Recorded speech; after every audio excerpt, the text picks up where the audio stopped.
Okay, so welcome to today's episode. Named Blind People Can't Drive. So why should Autotrader care about accessibility? Today I've got three awesome guests who are part of Autotrader's accessibility working group, which is much more than just a Slack channel. So I've got Nat Crook, user researcher. Hi Nat. Hello. I've got Rach Edwards, content designer. Hello Hi. Rach. Hello. And finally I've got Stu Hull, front-end dev. Hello Pete. Hi, front-end dev. Front-end dev. Together they've been spearheading with like-minded colleagues the drive to make Autotrader more accessible over the last few years, and fresh off the conference circuit where accessibility has been a hot topic. So to kick us off, guys, a bit on the old what and why. So what is accessibility and why is it so important? So I can kick us off. Accessibility is basically just making sure that everybody is served by our products and services. So we don't think that anybody should be excluded from being able to access information regardless of any access need they may have or disability. And access needs cover a real wide range of conditions as well. Some can be temporary, situational or permanent. So within anyone's lifetime, you'd expect that they will have at least one access need. Might be that you break your arm and you might struggle with like mobility. It could be that you're driving and the sun's in your eyes and you might struggle to see what traffic's coming towards you. So those would both be situational and temporary disabilities that we would consider. So it's just making sure that like when we design and develop services and products that we think about all of those things. It could be from colour contrast to making sure that a screen reader can use a form. And I'll shut up now and let other people speak. Yeah, it is literally like everyone should be able to access our services. But when we're designing products and building products, that should be at the forefront of our thinking anyway. So we should be able to build products to the best of our ability and just allow everybody to use them. But is there specific standards or protocols? I know we just talked about specific accessibility needs, but thinking from like a website perspective, is there specific standards, protocols that we're looking to measure ourselves against? Because this is like a pretty new topic for me. Yeah, so we've got the Web Content Accessibility Guidelines that we follow. So it's a series of guidelines that will help you develop products. It'll tell you how to do things, basically. And we follow them as best we can. So there's three standards. There's A, AA and AAA. We try to aim for AA because that's like a really good place to be, really good space. A is sort of the minimum. And if we get to AAA at certain parts, then that's even better. But yeah, definitely AA. Yeah, but we speak a lot about that it's not just a tick list. So you could follow the Web Content Accessibility Guidelines to like the book, but something still might not be accessible. You've got to think about the whole situation that's going on there. There are a few situations that we've talked about in the past where you can see people have used it as like a tick box exercise, like, well, I've done this, so it must be accessible, but they've just not thought about the needs of the actual person who's using that service. Yeah. And Rach, from like a content perspective, are those the same standards or is there different standards around content? From an official perspective, there's some guidelines in the WCAG, but so myself and Demi, who's my fellow content designer on the team, we kind of look closely at just general industry guidelines from a content design perspective. There's certain things like readability scores and things like that we tend to aim for. So I think as an absolute maximum, so reading age, for example, of UK adults, we aim for like a maximum reading age of 12 years old, which sounds like really quite young, but that's kind of what the best kind of gold standard that we aim for is around 9 to 10 years old.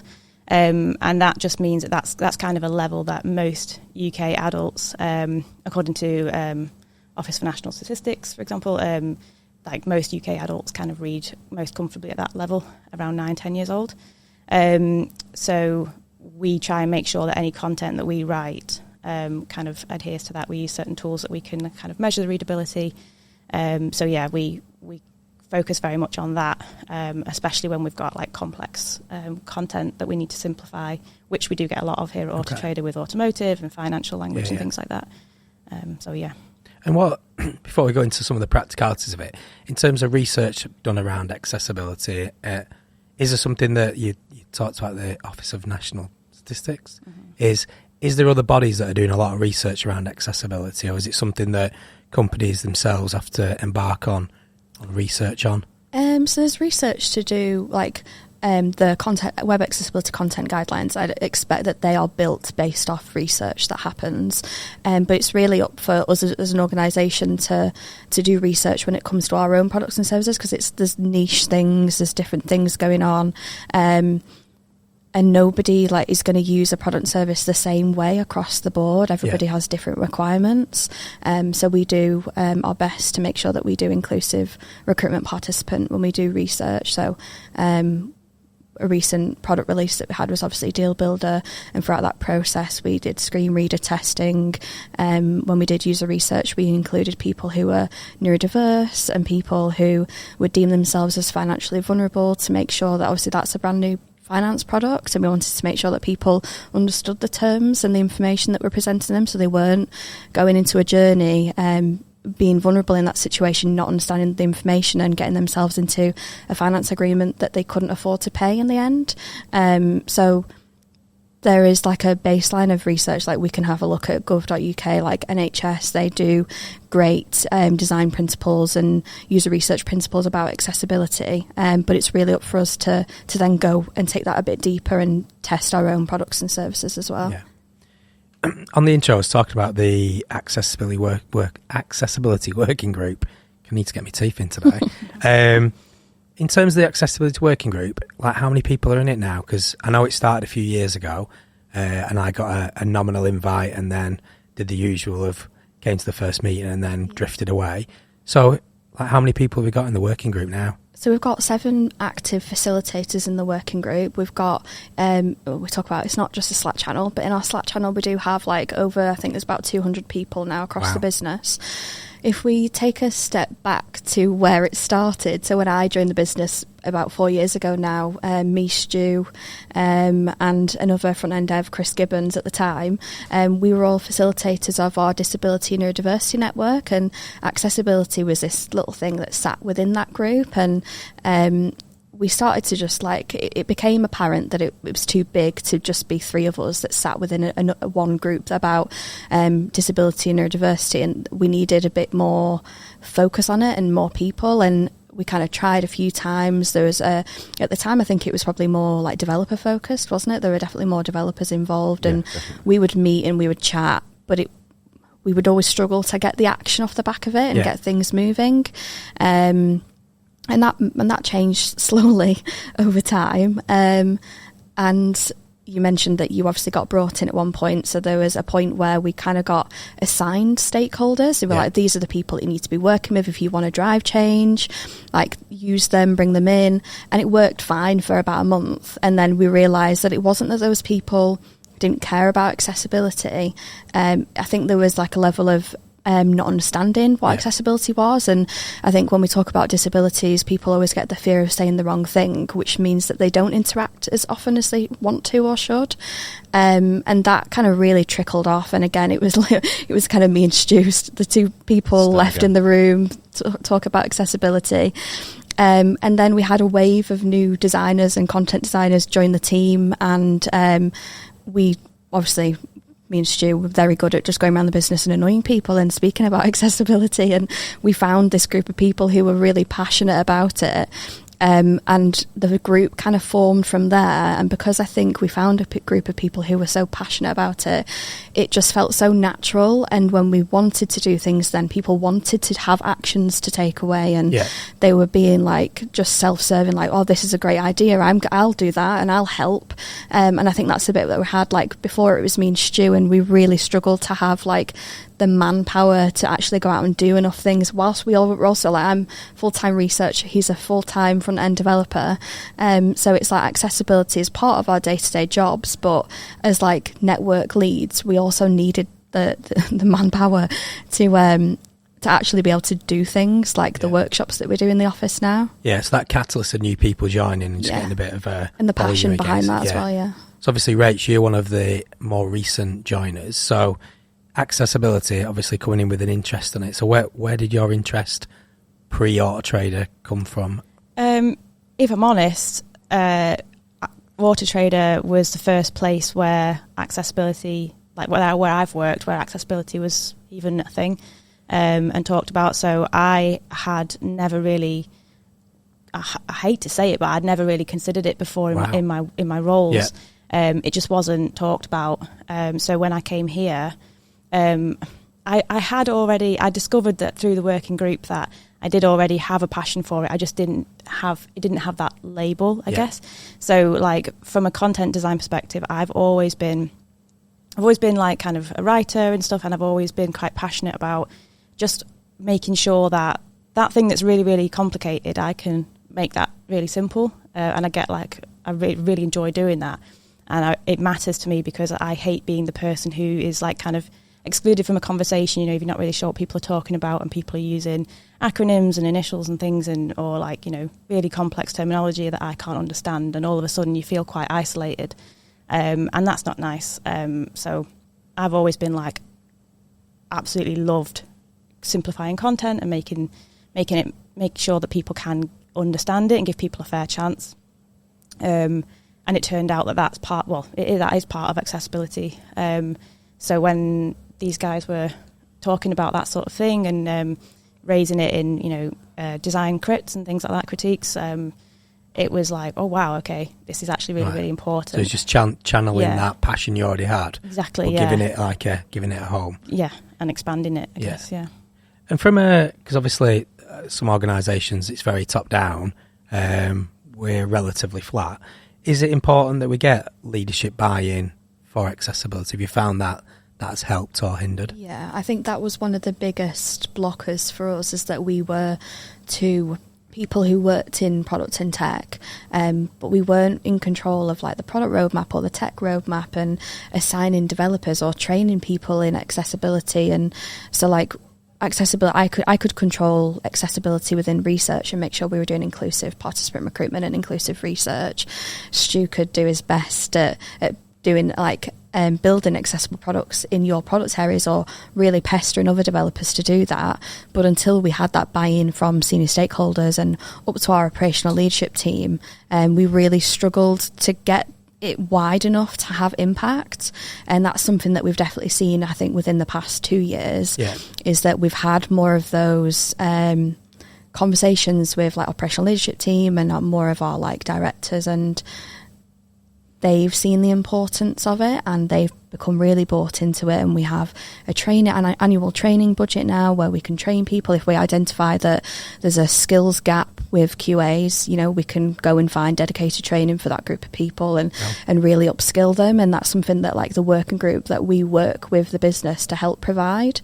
So that I would say that's been the biggest change in the past few years. It was like a flick of a switch. It felt like we were pushing this huge boulder up a hill for so long, and then we reached the top and it was like, okay, we're here now and we're having the right conversations, and it's gone so well since then. And I think the conversations that we've had have been of much better quality, and that's all come from just speaking to the right people and getting them to understand. I think there's always been the biggest blocker, is getting people to understand what accessibility is, because as soon as they do, they're like, well, obviously we need to be doing this.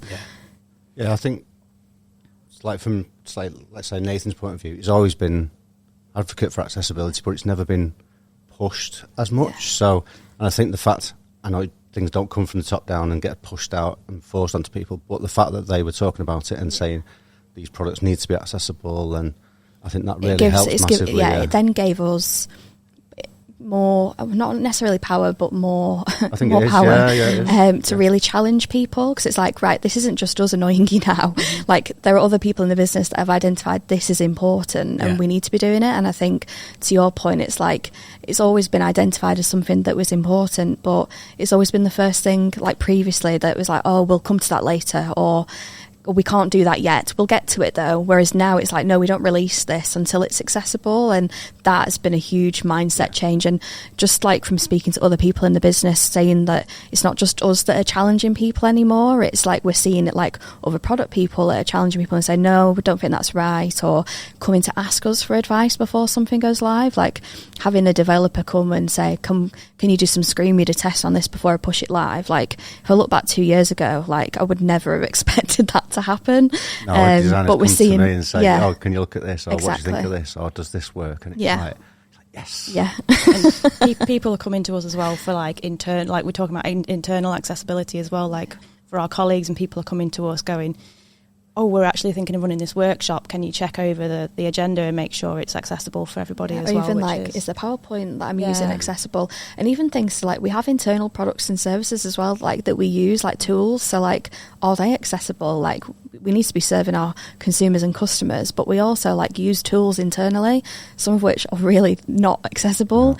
So that is a barrier in itself to our colleagues. Yeah, it does feel like, I know Stu mentioned about like Nathan, the artist, like CEO understanding it and that level of understanding, but it does feel like that the responsibility layer, if that's the way you talk about it, is that people really now are really starting to get it across the board.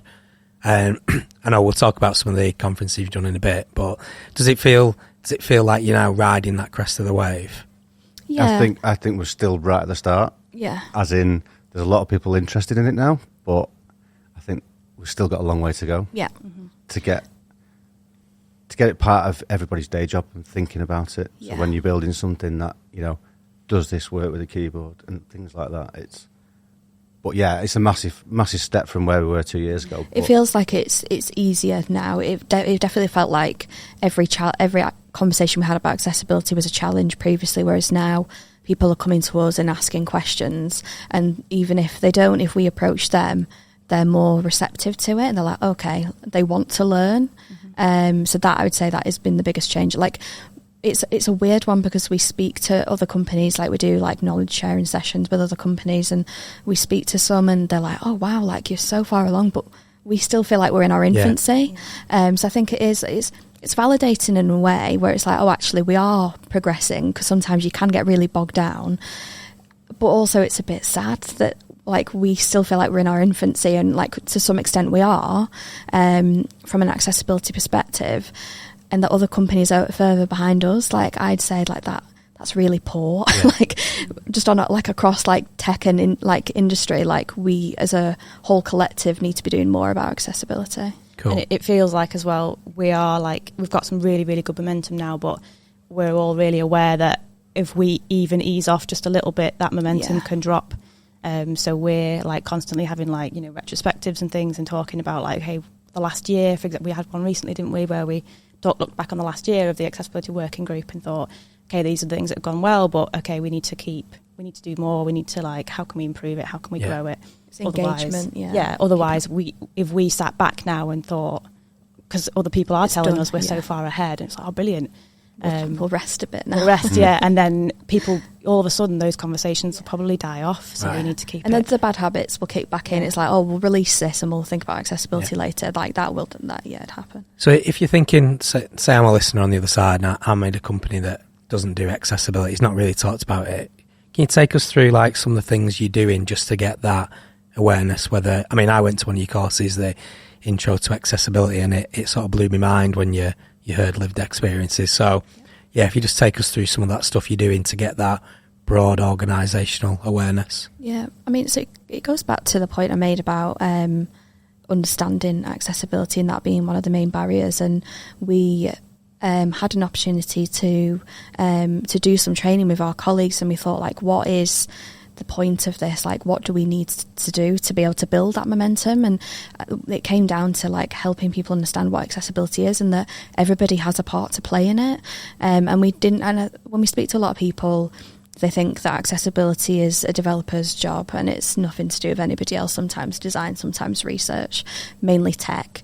But it's so much broader than that.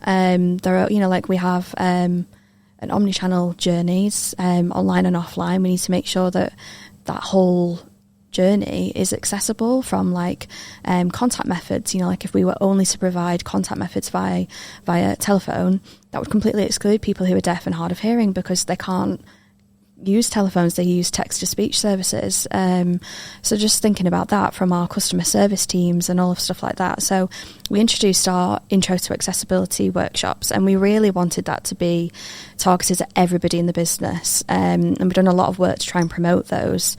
We've recently just reached just over 10% of the business have attended now, so just over 100 people, which is a huge accomplishment given that it's been less than a year since we launched them. We want to get to 25% by the next year, and those workshops explain at a very top level what accessibility is. We go into a very tiny bit about the technical side of accessibility because we don't want to bombard people with all of this technical jargon and information that isn't really that important in the situation. It's really like, what is accessibility? And then we break off into our empathy labs. I'm not sure if anybody else wants to explain our empathy labs. Can do, yeah. So we split it into 3 different kind of labs, 3 different stations. One is all about vision and vision loss. The other one is hearing and hearing loss, and then there's kind of motor skills as well, motor disabilities. So they are all aimed at kind of just, raising awareness really of the different struggles that people can go through. And those are just 3, you know, like there's loads more we could do, but so in the vision one, we've got a really cool set of glasses. Where are they from again? What are they called? Vine, Vision Impairments Northeast. That's it. And they simulate lots of different types of vision loss. And we get our colleagues to carry out tasks on the Autotrader website, try and find a car and that sort of thing, whilst, you know, trying on these different glasses and kind of giving, you know, explanations of, you know, what each impairment is. And then the hearing loss one, we do a lip reading challenge, don't we, with headphones, and get people to read out phrases, short phrases from a card, and then the other person has to try and guess what that person's saying through lip reading, and also some British Sign Language basics as well. And then the motor station one, we have Cambridge simulation gloves, which simulate, I think, like arthritis and arthritic conditions and that sort of thing. And get them to do, you know, quite nimble tasks like building Lego or tying a tie or tying your shoelaces and that sort of thing. And, you know, people start to experience that, how hard that can be after a while, you know, and it really starts to hurt. So, we basically have conversation points through that and get people to kind of relate it to themselves or how that could affect someone using our website. And, it's really, really... It just resonates really well, doesn't it? It just lands really well, rather than just having a PowerPoint presentation saying, look at what people go through. And sometimes you have those situations where people are like, oh, God, like, my mum has this visual impairment and I had no idea how bad it was. And you can see the empathy switch where they might not have even realised how hard that family member or friend was struggling previously, but now they've been able to experience it to some extent, because we can never truly experience what it is like to live with an access need or a disability. But the main point of it is to build that empathy and that understanding. And we, you know, like, we have a lot of our colleagues have these different types of conditions. So the next part of the workshop, we then go into accessibility in the workplace, and, you know, we're pretty honest and we challenge people to think, you know, they've just come back from these empathy labs, and we say, right, okay, what access needs do you think, what barriers to accessibility do you think exist in the workplace? And we get them to think about that, and then we talk through some that actually exist, and we're like, okay, so like, how do you feel about that? And we finish off the workshop by just signposting them to routes for support if they think that it might be themselves, it might be a family member, or even a colleague does have an access need. There is support from the business. So we just want to make sure that if they've identified something like that as part of the session, that they leave knowing that there's a route for them to have a conversation or support for themselves through multiple routes. Yeah.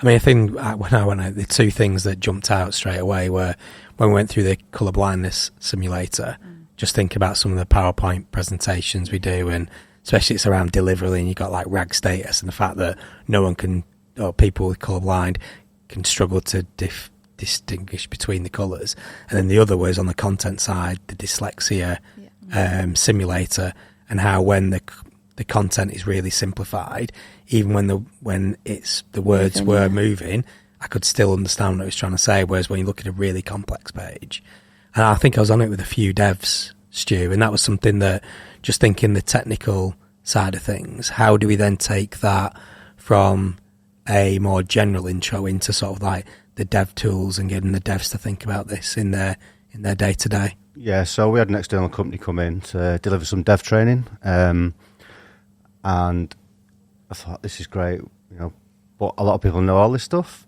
so how can we sort of leverage all that information? So we wrote a course which is basically for devs or QAs. It's a day long, and we just learn how, what, and when to test for accessibility. So we look at a lot of plugins, free plugins that are in Chrome, and how to use them, bit of screen reader training, and then just look at good examples and bad examples and why.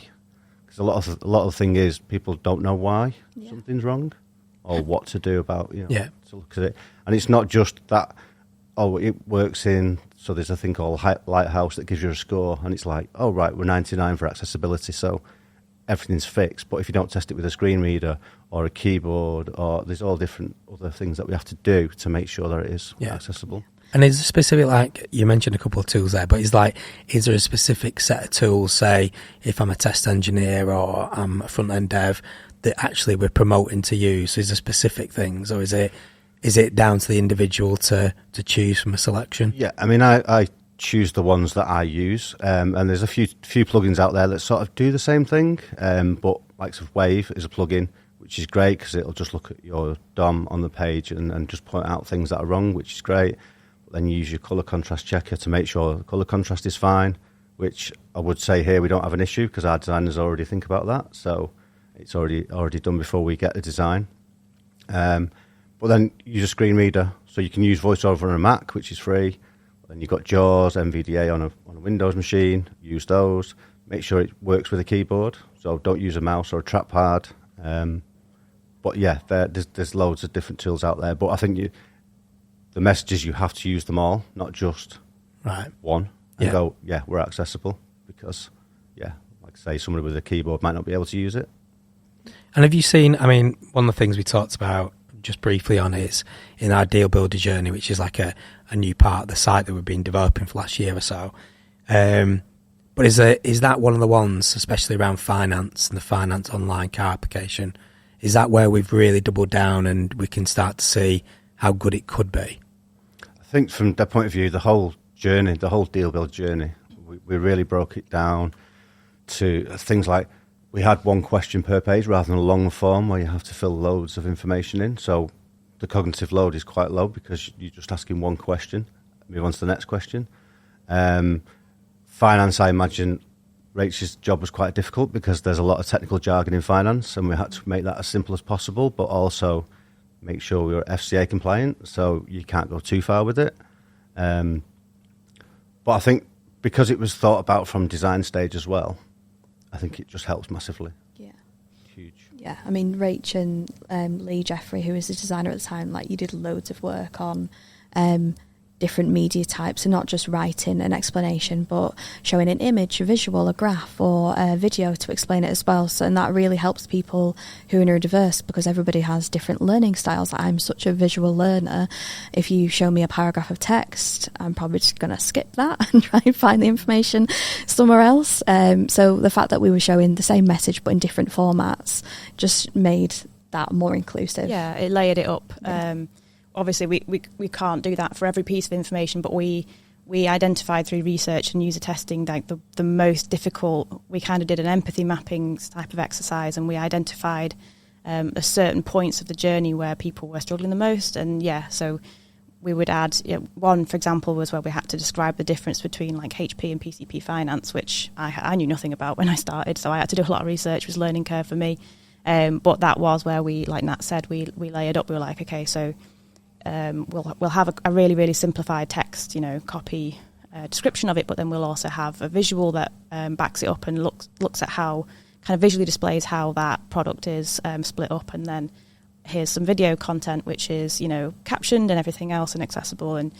And so learning however way you want, or maybe one backs up the other. And that, we felt that was really, really important, and gave people an opportunity to absorb the information in the way that works best for them. Yeah.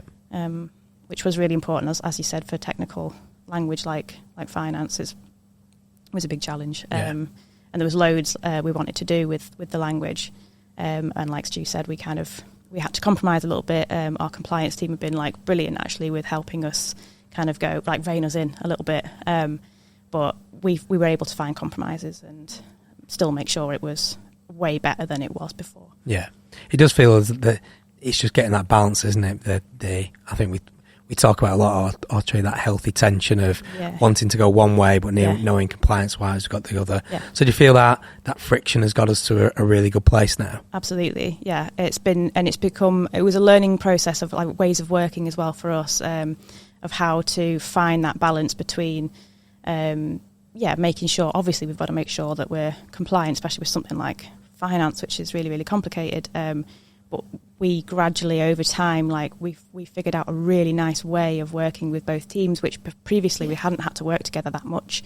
And then all of a sudden there was this finance product. So absolutely, it's been really, really helpful. And you've both got the same end goal. You both want the consumer to understand that information. Mm-hmm. And I think one thing that that relationship has definitely blossomed, design and compliance, a team where you'd expect there would be tension. Oh, God, but actually, we go to each other for advice now. I think they are so receptive to, if we've got research that proves that something is still understood after we've made a change, they're okay. And they come to us and ask for us to do research on things now because they want to make it easier for people.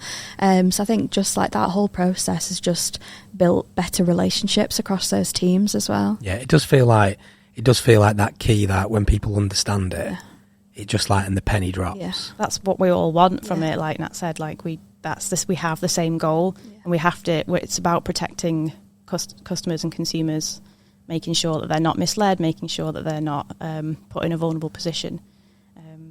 And that's massive. I think when we did finance standalone journey originally, it was all about FCA. Yeah. So it was make sure we're FCA compliant. So although accessibility was thought about, it wasn't to that depth. Yeah, it was more technical, we'll go through this with a screen reader and a keyboard, rather than there are people using this, and how do they absorb information, and do they understand the language that we're using? So when we did it the next time round, we just thought about it in more depth. Yeah. And with everything from a development point of view, I can't imagine adding much time onto the actual process, because you're still doing the same thing, you're still asking the same questions, you're still providing the same content, but it's just more, it's thought about more up front. Yeah. So, and there were lessons learned on both sides as well. I think from a compliance perspective, I think there's kind of a status quo where, oh no, we do have to use those particular words, but we push back and challenge that and go, do we though, legally, do we, or is that just how we've always talked about that particular thing? And then that would go back and they go, sometimes it was, no, we do have to. It's okay, fine, bow to that, because you're the experts. But other times it was, oh, actually, as long as we're still saying this, you can say it in different words, and that's okay. And so there was lessons learned both sides. It's okay, we actually can change how we approach this, and it's actually way more accessible then. Yeah, and I think they trusted us more throughout that process. I think at the beginning they were like, God, these guys, what are they trying to do to us? But now crazy designers. Crazy designer here again. But now they expect it from us. But it does feel like it is, I know you talked about crest of a wave, but it does feel like it is a hot topic at the moment, and you've all recently spoke at conferences. With Rach, you went to UX Copenhagen. So what was your talk on Copenhagen about? So that was me and Demi Daniels. It was actually Demi who spotted the opportunity call for speakers, and we basically the theme, that's what I'm looking for, of the conference was invisibility, which was perfect for us because it was quite broad, but it meant that we could talk about accessibility because a lot of the time, it's thought of here that maybe accessibility or people with access needs are an edge case, We don't have to blanket, we don't have to think about them, or it's like an edge that bolted on the end. So they become like invisible users, invisible customers. So we went with that angle, and we talked about inclusive language. So inclusivity and accessibility kind of overlap a little bit. Ours was more on the inclusivity side. Yeah. But it was about basically how the language you use, the words you use can be really, really inclusive, or they can accidentally exclude huge groups of people, either through how they might identify themselves, or how any access need they might have. So say, neurodiversities or things like that, where they maybe don't understand the content. So it was quite broad like that. So we ran a workshop which highlighted all those things, and we got people to talk to one another and explain really complex things, but think about how that language might come across, and then do a few exercises on simplifying content as a group, which went down really well. It was brilliant. Everyone got thanks. Now I was just fangirling for the whole week. Felt like a groupie. It did go down well, and people were really engaged, and people brilliant. were chatting away and getting asking loads of questions, and it was like a really interactive session, and we really, really enjoyed it. And we've got a follow-up session coming up soon as well, an online adaptation of it. Oh, wow. Yeah, really cool. So is that where we'll be able to find that? You're not invited. So No, it's again. To begin with, it's just for the other attendees of the conference who couldn't make it to ours. Right. It was one of those situations where they had to choose No, a totally workshop, get it. and we were up against Lego and Microsoft, so people made some choices. So people were like, "Oh, yours look really interesting, so we want to come to it." So we're going to do it internally to begin with for those people. Yep. But then who knows? Yeah, hopefully they'll next one. publish it on their maybe UX Copenhagen site. Yeah, we are actually thinking of adding it to our Learning Academy here as well, to put it out to the business. So Because we all write content to deliver, whether it's an email or whatever. Yeah, because it isn't just about product copy or UX. It is about emails or anything really, anything that you write. Yeah. And what about, so us three, me, Nat and Stu, were involved in ATCon 23, our all-employee conference, which was last week, and you two guys led the way with accessibility. So how did that go down? Just about recovered. Yeah. I mean, personally, I've been saying for years that I need to do a talk. Never had We jinxed ourselves, didn't we? Yeah. Never had the bottle to do it.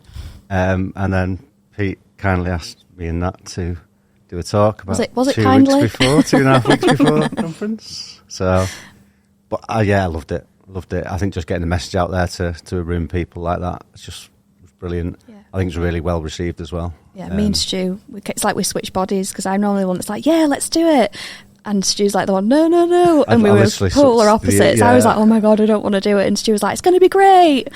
Yeah.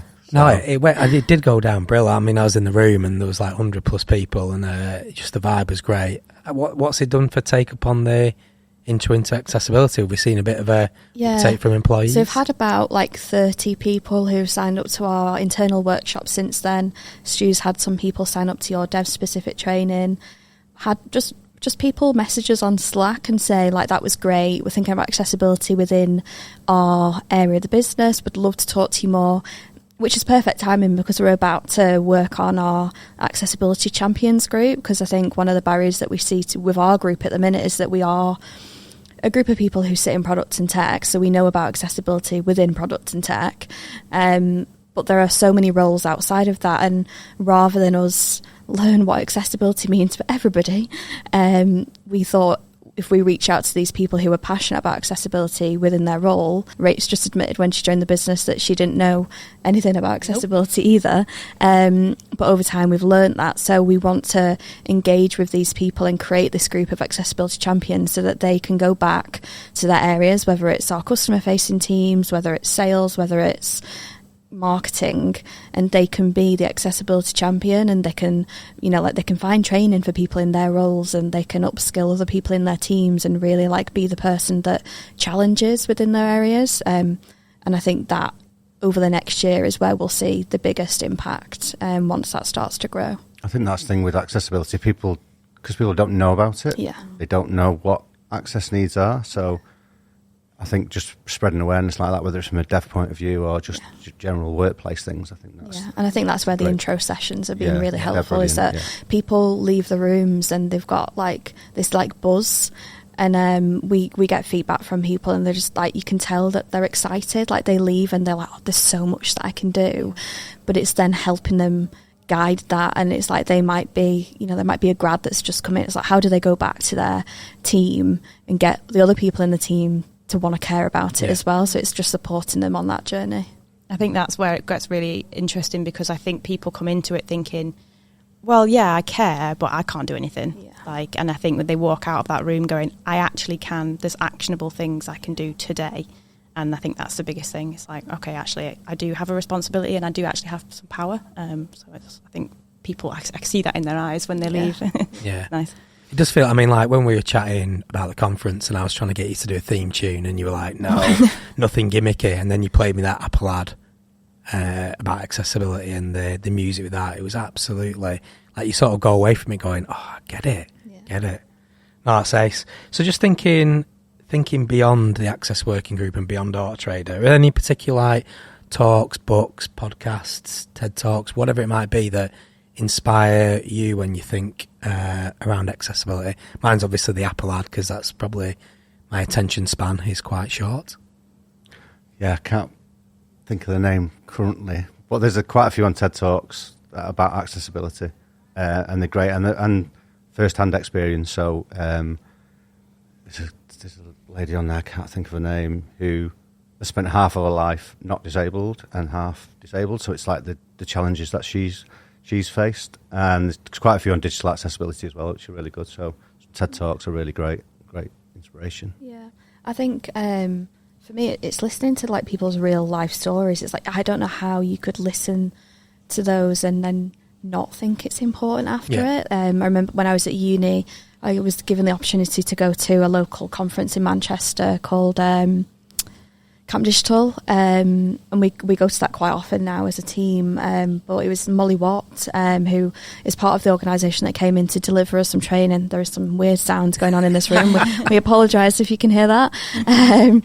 So yeah, Molly Watt was given a talk. So Molly has Usher syndrome, so she's deaf-blind, and she gave a demo at this conference around how I think she'd got an Apple Watch or some AirPods, and it helped her have the confidence to go out and like navigate the roads on her own. Like it just gave her that confidence. And I think for me that was a huge eye opener of how technology can support people with access needs if they're given the opportunity and if it's built in an inclusive way. So that for me was one of the, I think that was like the flick of a switch moment where I was like, this is really cool.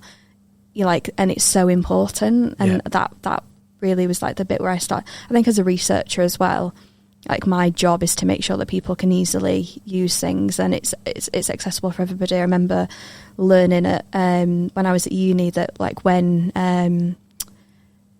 airbags were first designed for cars, that hundreds of women and children died because they were designed by men for the male body, and it was an all male development designing team, and if there'd been like one woman in that room, they would have been like, oh, you're smaller, you've got bits in different places, we should probably think about how this works for you.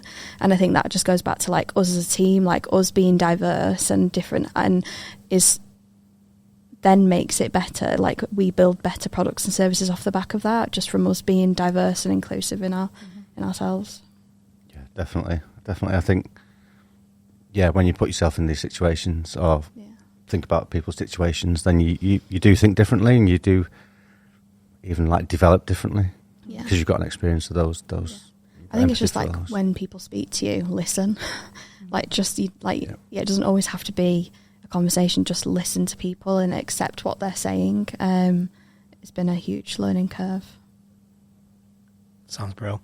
So, what's next on the accessibility roadmap? Is there any big topics in terms of product and tech wise you're looking to tackle, or is it more iterating on the platform that you're focusing on? I think it's just ongoing, isn't it? Yeah, I think from a dev point of view, it's getting everybody in that mindset. So I always bang on about when you're developing a component or a pattern, then do your accessibility testing at source. Don't wait and do an audit at the end. So that'll add loads of time and costs basically to your products. So if you're developing something, do your testing at source. It's just so much quicker. And remember, HTML is accessible by design. So it's only when we start writing wrong HTML or layering JavaScript over the top that we make it inaccessible. So just, keep it. HTML is accessible, so use it as it should be used. Yeah. And one last question for each of you. If there's one thing, so you're going to a different organisation, you decided to relocate to Spain, and you were then the accessibility guru, what's the one thing you'd start with? First of all, you, Stu. I think it is those empathy, not an empathy lab because they're quite intense to set up and things, but it's the awareness. So people don't know what they don't know. So if you spread awareness of people's access needs, then you're more likely to get buy-in from people. Okay. And you, Rach? I mean, that would obviously, from Stu's point, is the most logical place to start, because if you just charge in with one specific thing, you probably lose people. But aside from that, obviously I'm a bit biased towards language, so I would start with that. I would start with the way we talk to each other internally, the language we use internally, and just trying to raise awareness of, how many people, actually, you'd be surprised, are sitting there on the other end of a meeting or a screen going, I don't know what you're talking about, and I'm really nervous to ask. Yeah. Things like that have been huge. So I would definitely be starting there with an internal perspective and then moving outwards, like, okay, we're talking to each other like that. How are we talking to our customers? So I would be, getting in some of that knowledge about reading ages and how important that is, and kind of, building that out. Okay. And last but not least, Nat? I think it's all on the same theme of educating. I think got to go in and tell people it's okay that they don't know. I think some people think that they should be ashamed if they don't know about this stuff, and that's not the case at all. So just go in, help educate people. The empathy bits are massively important, but that buy-in and not being the person that's just talking about it a lot. Go and show real life examples and get the people to understand it, the people who are important for you to make progress as early on as possible, and then it gets easier after that. Awesome. Well, we've come to the end of this episode, and I definitely need a brew. So thanks to Nat, Rach and Stu for sharing your experiences. We hope you enjoyed listening as much as we enjoyed recording. So cheers for that, and hopefully you'll tune in for the next episode. Thank you. Thanks.